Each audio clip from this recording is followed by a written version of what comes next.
See how the moon causes huge waves on this river. Watch during the tidal bore. Huge waves flow upstream on China's Qiantang River.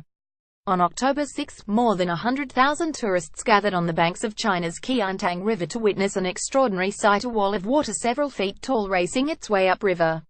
While this phenomenon may look like a tsunami, it's actually a tidal bore, a wave that flows upstream in some rivers as high tide approaches.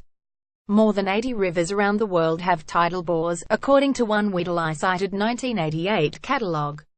What creates a tidal bore? Two principal factors affect the size and strength of bores: the magnitude of the tidal range and the shape of the river at its estuary, said Victor Miguel Ponce, a professor in the Civil and Environmental Engineering Department at California's San Diego State University, in a 2005 interview with National Geographic.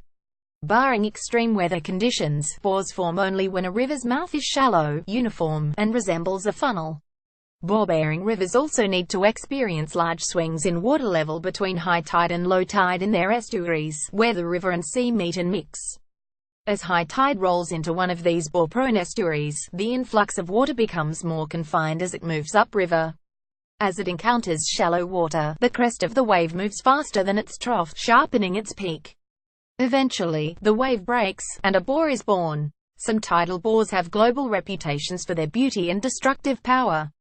Each year, the UK's Severn River sees some 250 bores move upriver.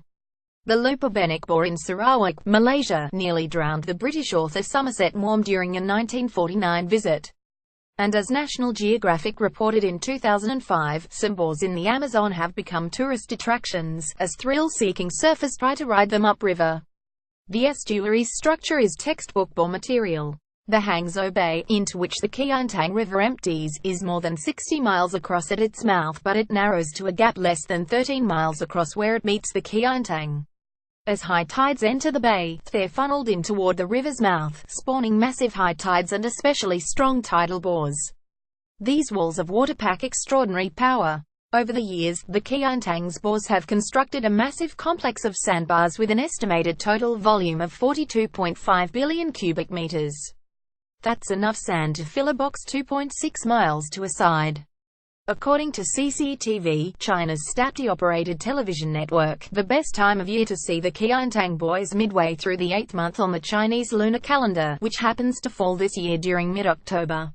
In general, tidal bores are at their strongest during spring tides, slightly more extreme tides that occur during full and new moons.